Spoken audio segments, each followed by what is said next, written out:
किसान भाइयों, dragon fruit नाम तो आपने सुना होगा, लेकिन इसकी खेती कैसे करके कर सकते हैं, क्या इसमें करना होगा और क्या हमें इसका मुनाफा हो सकता है, विस्तार से जानकारी लेने के लिए हमने आज मुलाकात की है। आपसे ही जानना चाहेंगे आपका परिचय। नमस्कार दोस्तों, मेरा नाम विशाल पाल सिंह है। मैं बरेली का रहने वाला हूं और मैं बाय प्रोफेशन एक इंडियन रेवेन्यू सर्विस भारतीय राजस्व सेवा का अधिकारी हूं।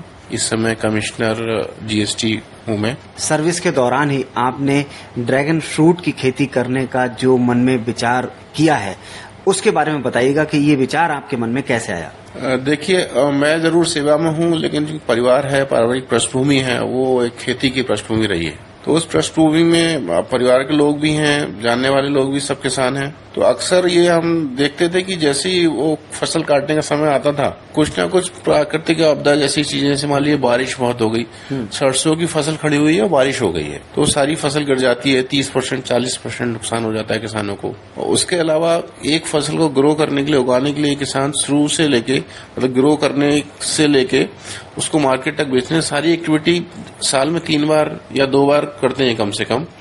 तो ये प्रयास बहुत ज्यादा होता है और उस प्रयास डिपेंडेंट है नेचर पे बहुत ज्यादा। मान लीजिए हमने 3 फसल करने की कोशिश की है, एक फसल में भी नेचर ने साथ नहीं दिया और विपरीत परिस्थितियां खड़ी हो गई, तो सारा प्रॉफिट वॉश आउट हो जाता है और किसान कर्जे में आ जाता है। तो इस तरह की परिस्थितियां जब देखी तो ये सोचा कि कुछ तो ऐसा किया जाना चाहिए कि किसानों को इन परिस्थितियों से उबारा जाए, बचाया जाए, कुछ कोशिश की जाए। तो ये सब मद्देनजर रखते हुए मैंने कोशिश की क्या करें, थोड़ी रिसर्च करनी स्टार्ट की। रिसर्च करते समय ये दिमाग में आया कि क्रॉप जो भी हो वो ऐसी क्रॉप हो कि जो नेचर की मार पड़ती है, जो बेमौसम बरसात हो गई या बहुत ज्यादा ठंड पड़ गई या गर्मी ज्यादा हो गई, टेम्परेचर ज्यादा हो गया, जैसे मक्के की खेती है, अगर टेम्परेचर ज्यादा हो जाता है तो मक्का बनता ही नहीं है। तो इस तरह की समस्याओं से मुक्ति हो। उसके अलावा उनको इतनी मेहनत हर बार न करनी पड़े। मतलब आप बीज गाड़ते हैं, बीज गाड़ने से फसल काटने तक जो भी 3 महीने 4 महीने का आपका प्रोसेस है, उसमें आप अनिश्चित रहते हैं। अनिश्चितताओं से साल में 3 बार आपको भिड़ना पड़ता है, तब जाके आप मतलब एक 60 से 70 हजार रुपए एकड़ का प्रॉफिट ले पाते हैं। तो फिर इस ड्रैगन फ्रूट की क्रॉप हमको ऐसी क्रॉप मिली जिसमें कि आपको फर्स्ट ईयर में मेहनत करनी है और ये मौसम की मार से परे है।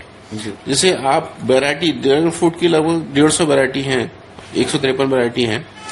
आप ऐसी वैरायटी चुनिए जो आपके क्षेत्र को सूट करती है। फॉर एग्जांपल बरेली का हमारा जो एरिया है, वहाँ पे टेम्परेचर जो है वो 48 डिग्री सेल्सियस, मतलब 44-45 टेम्परेचर जाता है। जी, बरेली पर क्षेत्र ही नहीं, हम अपने पूरे हिंदुस्तान की अगर बात करें तो ये ड्रैगन फ्रूट ये एक विदेशी फल है।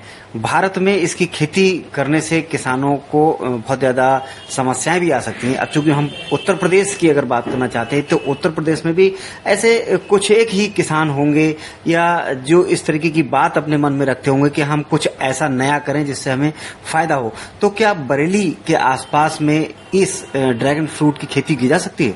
जी, ड्रैगन फ्रूट की खेती के लिए हमारा पूरी मतलब क्या उत्तर प्रदेश क्या बरेली क्या लगभग पूरे देश में हम कहीं भी इसकी खेती कर सकते हैं। जहां नहीं कर पाएंगे वो है हमारे पहाड़ी क्षेत्र हैं, जहां पर की सर्दी ज्यादा पड़ जाती है, वहां इसकी खेती नहीं हो पाएगी। दूसरा, ऐसी भूमि पर जहां पे पानी जमा हो जाता है, पानी खड़ा हो जाता है, 2 दिन 3 दिन पानी रुक जाता है, वहां पे खेती नहीं हो पाएगी। उसके अलावा किसी भी कृषि भूमि से खेती हो सकती है। ऐसा कहने के पीछे कारण है, ड्रैगन फ्रूट के पौधे की जड़ें होती हैं, बहुत नरम जड़ें होती हैं, बहुत सॉफ्ट होती हैं जड़ें। तो वो जड़ें मतलब जमीन के अंदर नहीं जाती हैं।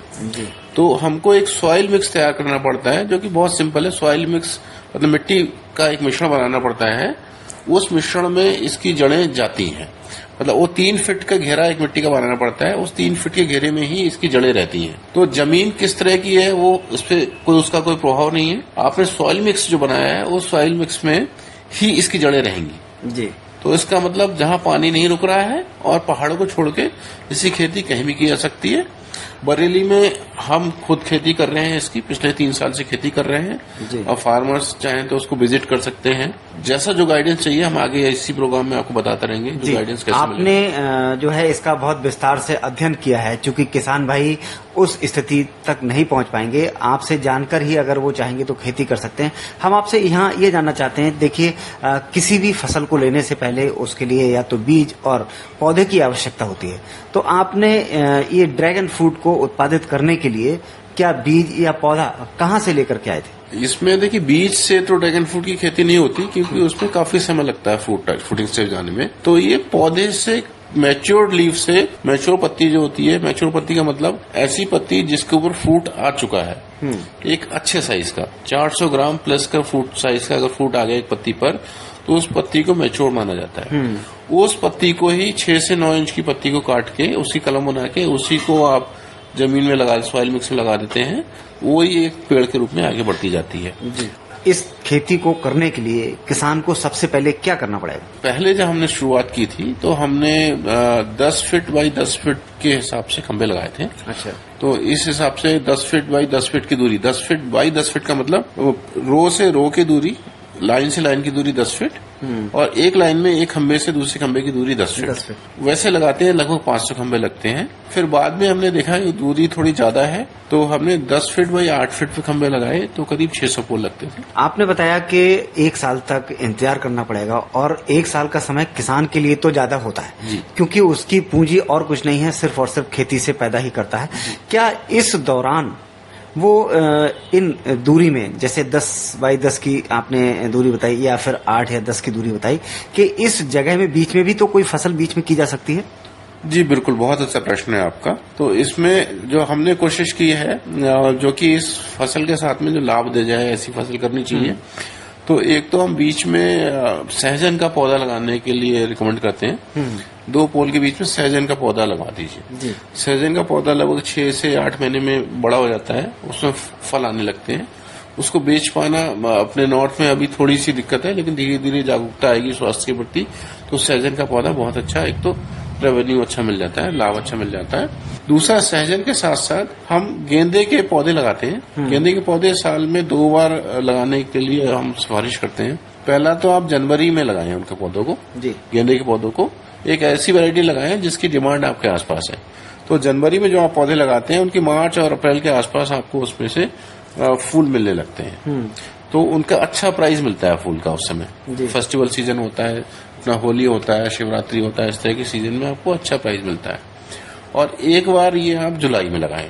अच्छा। तो जुलाई में पौधे लगाते हैं, इस समय पौधे लगाएंगे तो आपका जैसे कि ये हो गया, आपका रक्षाबंधन हो गया, गणेश चतुर्थी हो गई, हमारे जो फेस्टिवल शुरू हो जाते हैं अगस्त से लेकर नवंबर तक चलते हैं। इन सारे फेस्टिवल सीजन में फूल का दाम बड़ा अच्छा मिलता है गेंदे के फूल का। को ये 2 खेती का अगर सहयोग कर लेंगे तो किसान भाई वहां से अपना आजीविका चला सकते हैं। विशेषकर खाद और पानी की जो आवश्यकता होती है वो किस प्रकार से होती है? देखिए, पानी की पहले बात कर लेते हैं। तो खंभे गड़वाने के बाद में ड्रिप इरिगेशन करवा लें। उत्तर प्रदेश सरकार इसमें 90% सब्सिडी देती है।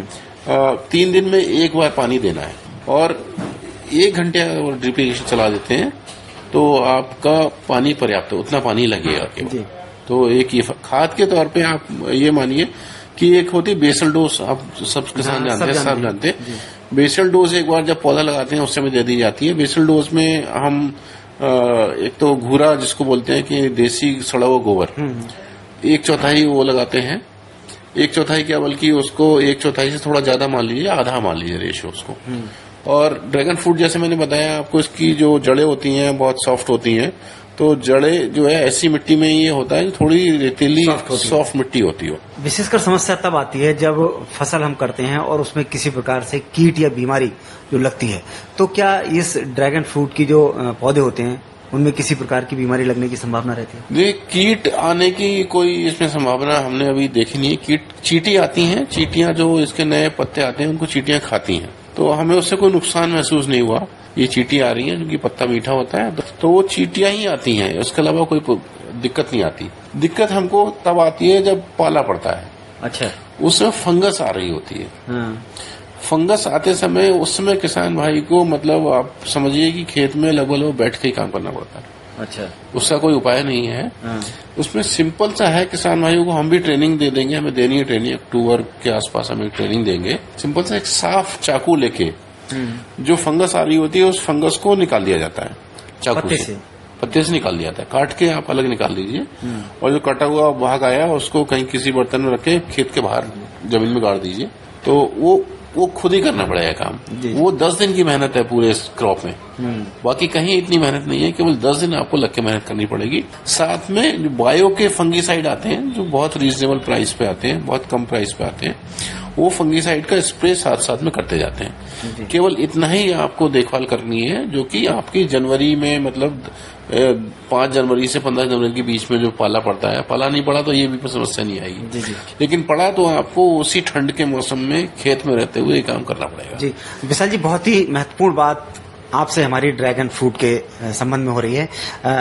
किसानों के लिए सबसे एक बड़ी समस्या आती है किसी भी फसल का जब उत्पादन लेते हैं तो नुकसान की, क्योंकि हम कोई भी फसल लेते हैं तो आज के समय में गाय हुई, नीलगाय हुई या पक्षी हुए, ये नुकसान पहुंचाते हैं। इस फसल के लिए, ड्रैगन फ्रूट के लिए किस प्रकार से कोई नुकसान हो सकता है? आपका प्रश्न बहुत अच्छा प्रश्न है, और मतलब ड्रैगन फ्रूट की फसल तक हम पहुंचे इन्हीं प्रश्नों का जवाब ढूंढते हुए पहुंचे थे। जी एक्चुअली इसमें जो पौधा होता है ये कैक्टस फैमिली का पौधा है, कैक्टस परिवार का पौधा। तो इस पौधे में कांटे होते हैं, तो मतलब इंसान भी इसको पकड़ता है तो कांटा लग जाता है।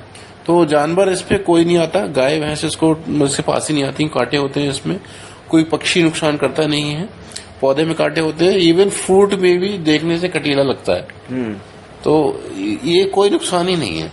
इसको केवल आपको इंसान से बचाना है, बाकी किसी पशु पक्षी से बचाने की आवश्यकता नहीं है, वो बचा हुआ है। जी जी जी, चलिए बहुत अच्छा है। अब बहुत मेहनत करने के बाद हमने ये काम किया, पौध लगा ली और फिर फल आने लगे, और फिर समस्या आती है इसकी बाजार में बिकने की। चूंकि ये फल विदेशी फल है और भारत में हम इसके लिए कर रहे हैं, आपकी मेहनत सफल हो रही है और किसानों की मेहनत सफल हो, और हम चाहेंगे कि विदेश से इस फल को आयात ना करते हुए हमारे भारत में ही इसका जो है बिक्री होने लगे। तो इसके लिए बिक्री की क्या समस्या से कैसे निपटेंगे? देखिए, बिक्री के बारे में हम अगर बात करें तो लगभग कोई चैलेंज में इसलिए नहीं लगता मुझे, क्योंकि अभी लगभग 95% जो हमारा कंजम्पशन है वो हम आयात करके करते हैं। तो यदि हम अपने देश में उगा लेंगे, देश में उगाने के कई फायदे भी हैं। जिन लोगों ने ड्रैगन फ्रूट को स्वाद लिया होगा वो इम्पोर्टेड फ्रूट का ही लिया होगा, इम्पोर्टेड जो फल है उसका ही लिया होगा, तो उसमें बिल्कुल फीका होता है, बेस्वाद फल होता है। तो सबकी ये धारणा है कि इसमें तो स्वाद होता ही नहीं है, तो ये बिकेगा कैसे, या फिर बेस्वाद फल है। तो पहली चीज तो स्वास्थ्य के फायदे हैं जो इसको बिकवाते हैं। दूसरा, जो यहाँ इंडिया में हम उगा रहे हैं फ्रूट है तो बिल्कुल बाकायदा मीठा होता है, अच्छा वाला मीठा होता है। रूह अफ़ज़ा वाला शरबत आप जो पीते हैं उसमें इतना मीठा होता है, उतना ही मीठा होता है, स्वाद भी होता है। तो इसका मतलब ये कि बिक्री की कोई समस्या आगे नहीं रहेगी और ये यहाँ पर कंज्यूम अच्छी तरीके से हो सकता है। अब एक बहुत महत्वपूर्ण बात यहाँ ये जानना चाहूंगा कि भाई किसान अगर कोई उपज लेना चाहता है तो वो अपने फायदे के लिए लेना चाहता है, लागत इसको लगाने में क्या रहेगी और उसको फलक मिलने तक, इसकी उपज मिलने तक उसको क्या लाभ हो सकता है? 1 एकड़ में आपको पहले साल का पूरा खर्चा मिला के 1 साल तक मेंटेनेंस करने का खर्चा जो है लगभग 6.5 से 7 लाख रुपए तक का खर्चा आता है। ये जनरली इसको लगाने का जो सही सीजन है वो फरवरी से लेके जून के बीच में आप अगर प्लांटेशन कर देते हैं तो वो सबसे अच्छा सीजन है। फरवरी में आप कुछ भी लगाएं तो हर किसी भी चीज को, हर किसी की ग्रोथ होती है फरवरी में। जाड़ा खत्म होता है, गर्मी बढ़नी शुरू होती है, तो पौधों की बहुत अच्छी ग्रोथ होती है, तो वो बेस्ट टाइम है लगाने के लिए। जून तक आप इसको कभी भी लगा सकते हैं। मई के महीने में थोड़ी दिक्कत है लगाने में, लेकिन यदि आप ड्रिप इरिगेशन आपने लगवा लिया है, बारिश आपके पास सुविधा, पानी की सुविधा उपलब्ध है, तो आप मई में भी लगा सकते हैं। उसके अलावा और कोई लागत नहीं है। कुल मिलाकर के लाभ का सौदा है, अगर किसान भाई इसको मन लगा करके करना चाहते हैं तो मेहनत से करें तो वाकई में लाभ का सौदा है। इसमें जो प्रधानमंत्री जी बोलते हैं कि किसानों की आय दोगुनी करनी है, ये दोगुनी करने की बजाय ये किसानों की आय को करीब 20 गुनी करने वाली चीज है। जी, बिल्कुल सही, बिल्कुल सही। अब मैं आपसे एक बहुत महत्वपूर्ण बात यहाँ जानना चाहता हूँ कि मेरी और आपकी बात को सुनकर किसान भाई इस खेती को अगर करना चाहते हैं और उन्हें किसी प्रकार से अगर मदद की जरूरत पड़ती है तो फिर आप किसानों की मदद किस प्रकार से कर सकते हैं? मेरा तो बस मन ही यही है, खेती में इसीलिए लगा हूँ खेती में कि मैं किसानों की मदद करूँ। मेरा कोई दूसरा ध्येय है ही नहीं जी। तो किसान भाई के लिए चैनल से हमारा मतलब यूट्यूब चैनल है, फेसबुक चैनल है, व्हाट्सएप नंबर है, जैसे चाहे वो हमसे संपर्क करें, हम उनको जरूर मदद करेंगे। अगर आपसे कोई किसान भाई फोन पे जानकारी लेना चाहते हैं तो फिर क्या संपर्क नंबर है आपका? उसको मैं व्हाट्सएप मेरे को कर दें, फोन सीधे करेंगे तो मुझे मुश्किल होगा अटेंड कर पाना, तो मेरे को यदि व्हाट्सएप कर देंगे तो मैं फोन कर लूंगा। जी, क्या व्हाट्सएप नंबर है आपका? मेरा जो मोबाइल नंबर है, ऑफिशियल मोबाइल नंबर ये है 9714226828। एक बार पुनः बताइएगा। 97 14 22 68 28। जी, तो किसान भाइयों, इस प्रकार से अगर आपने ये जानकारी सुनी है और ड्रैगन फ्रूट की खेती करना चाहते हैं तो विशाल जी के मोबाइल नंबर पर व्हाट्सएप पे जानकारी लेकर के इस खेती को कर सकते हैं। और विशाल जी, आपने हमें ड्रैगन फ्रूट की जो विदेशी फल है उसको हम भारत में उत्पादित करें, भारत के लोगों को उसका स्वाद चखाएं और फिर लाभ लें, अपना विकास करें, आपने बहुत ही महत्वपूर्ण जानकारी हम किसान भाइयों को दे दी है। आपका बहुत बहुत धन्यवाद।